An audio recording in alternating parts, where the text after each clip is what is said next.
Chapter 1. In the beginning, God created the heavens and the earth. The earth was without form and void, and darkness was on the face of the deep, and the Spirit of God was hovering over the face of the waters. Then God said, "Let there be light," and there was light. And God saw the light, that it was good, and God divided the light from the darkness. God called the light day, and the darkness he called night. So the evening and the morning were the first day. Then God said, "Let there be a firmament in the midst of the waters, and let it divide the waters from the waters." Thus God made the firmament, and divided the waters which were under the firmament from the waters which were above the firmament. And it was so. And God called the firmament heaven. So the evening and the morning were the second day. Then God said, "Let the waters under the heavens be gathered together into one place, and let the dry land appear." And it was so. And God called the dry land earth, and the gathering together of the waters he called seas. And God saw that it was good. Then God said, "Let the earth bring forth grass, the herb that yields seed, and the fruit tree that yields fruit according to its kind, whose seed is in itself on the earth." And it was so.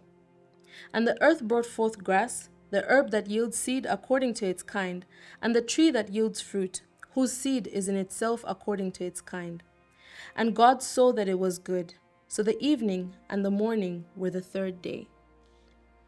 Then God said, "Let there be lights in the firmament of the heavens to divide the day from the night, and let them be for signs and seasons, and for days and years. And let them be for lights in the firmament of the heavens to give light on the earth." And it was so. Then God made two great lights, the greater light to rule the day, and the lesser light to rule the night. He made the stars also. God set them in the firmament of the heavens to give light on the earth, and to rule over the day and over the night, and to divide the light from the darkness. And God saw that it was good. So the evening and the morning were the fourth day. Then God said, "Let the waters abound with an abundance of living creatures, and let birds fly above the earth across the face of the firmament of the heavens." So God created great sea creatures and every living thing that moves, with which the waters abounded, according to their kind, and every winged bird according to its kind. And God saw that it was good. And God blessed them, saying, "Be fruitful and multiply, and fill the waters in the seas, and let the birds multiply on the earth." So the evening and the morning were the fifth day. Then God said, "Let the earth bring forth the living creature according to its kind, cattle and creeping things and beasts of the earth, each according to its kind." And it was so. And God made the beast of the earth according to its kind, cattle according to its kind, and everything that creeps on the earth according to its kind. And God saw that it was good. Then God said, "Let us make man in our image, according to our likeness. Let them have dominion over the fish of the sea, over the birds of the air, over the cattle, over all the earth, and over every creeping thing that creeps on the earth." So God created man in his own image. In the image of God he created him. Male and female he created them. Then God blessed them, and God said to them, "Be fruitful and multiply. Fill the earth and subdue it. Have dominion over the fish of the sea, over the birds of the air, and over every living thing that moves on the earth." And God said, "See, I have given you every herb that yields seed, which is on the face of all the earth, and every tree whose fruit yields seed. To you it shall be for food. Also to every beast of the earth, to every bird of the air, and to everything that creeps on the earth, in which there is life, I have given every green herb for food." And it was so. Then God saw everything that he made, and indeed it was very good. So the evening and the morning were the sixth day. Chapter 2. Thus the heavens and the earth and all the host of them were finished. And on the seventh day God ended his work which he had done, and he rested on the seventh day from all his work which he had done. Then God blessed the seventh day and sanctified it, because in it he rested from all his work which God had created and made. This is the history of the heavens and the earth when they were created, in the day that the Lord God made the earth and the heavens, before any plant of the field was on the earth, and before any herb of the field had grown. For the Lord God had not caused it to rain on the earth, and there was no man to till the ground. But a mist went up from the earth and watered the whole face of the ground. And the Lord God formed man of the dust of the ground, and breathed into his nostril the breath of life, and man became a living being. The Lord God planted a garden eastward in Eden, and there he put the man whom he had formed. And out of the ground the Lord God made every tree grow that is pleasant to sight and good for food. The tree of life was also in the midst of the garden, and the tree of knowledge of good and evil. Now a river went out of Eden to water the garden, and from there it parted and became 4 river heads. The name of the first was Pishon. It was the one which skirts the whole land of Havilah, where there is gold, and the gold of the land is good. Bdellium and onyx stone are there. The name of the second river is Gihon. It is the one which goes around the whole land of Cush. The name of the third river is Hiddekel. It is the one which goes towards the east of Assyria. The fourth river is the Euphrates. Then the Lord God took the man and put him in the garden of Eden to tend it and keep it. And the Lord God commanded the man, saying, Of every tree of the garden you may freely eat, but of the tree of knowledge of good and evil you shall not eat, for in the day that you eat of it you shall surely die. And the Lord God said, It is not good that man should be alone. I will make him a helper comparable to him. Out of the ground the Lord God formed every beast of the field and every bird of the air, and brought them to Adam to see what he would call them. And whatever Adam called each living creature, that was its name. So Adam gave names to all cattle, to the birds of the air, to every beast of the field.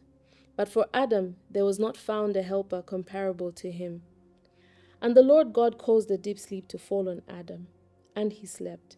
And he took one of his ribs, and closed up the flesh in its place. Then the rib which the Lord God had taken from the man he made into a woman, and he brought her to the man. And Adam said, This is now bone of my bones, and flesh of my flesh. She shall be called woman, because she was taken out of man. Therefore a man shall leave his father and mother, and be joined to his wife, and they shall become one flesh. And they were both naked, the man and his wife, and were not ashamed. Chapter 3. Now the serpent was more cunning than any beast of the field which the Lord God had made. And he said to the woman, Has God indeed said, You shall not eat of every tree of the garden? And the woman said to the serpent, We may eat the fruit of the trees of the garden, but of the fruit of the tree which is in the midst of the garden, God has said, You shall not eat it, nor shall you touch it, lest you die. Then the serpent said to the woman, You will not surely die, for God knows that in the day you eat of it, your eyes will be opened, and you will be like God, knowing good and evil. So when the woman saw that the tree was good for food, that it was pleasant to the eyes, and a tree desirable to make one wise, she took of its fruit and ate. She also gave to her husband with her, and he ate. Then the eyes of both of them were opened, and they knew that they were naked, and they sewed fig leaves together and made themselves coverings. And they heard the sound of the Lord God walking in the garden in the cool of the day. And Adam and his wife hid themselves from the presence of the Lord God among the trees of the garden. Then the Lord God called to Adam and said to him, Where are you? So he said, I heard your voice in the garden, and I was afraid because I was naked, and I hid myself. And he said, Who told you that you were naked? Have you eaten from the tree of which I commanded you that you should not eat?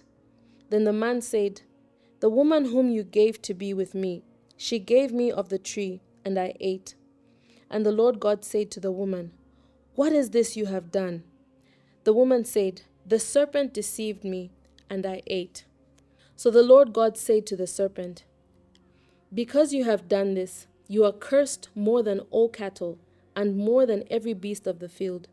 On your belly you shall go, and you shall eat dust all the days of your life. And I will put enmity between you and the woman, and between your seed and her seed. He shall bruise your head, and you shall bruise his heel. To the woman he said, I will greatly multiply your sorrow and your conception. In pain you shall bring forth children. Your desire shall be for your husband, and he shall rule over you. Then to Adam he said, because you have heeded to the voice of your wife, and have eaten from the tree of which I commanded you, saying, you shall not eat of it. Cursed is the ground for your sake. In toil you shall eat of it all the days of your life. Both thorns and thistles it shall bring forth for you, and you shall eat the herb of the field. In the sweat of your face you shall eat bread, till you return to the ground. For out of it you were taken. For dust you are, and to dust you shall return. And Adam called his wife's name Eve, because she was the mother of all living. Also for Adam and his wife the Lord God made tunics of skin and clothed them. Then the Lord God said, behold, the man has become like one of us, to know good and evil. And now lest he put out his hand and take also of the tree of life, and eat and live forever. Therefore the Lord God sent him out of the Garden of Eden, to till the ground from which he was taken. So he drove out the man, and he placed cherubim at the east of the Garden of Eden, and a flaming sword which turned every way, to guard the way to the tree of life.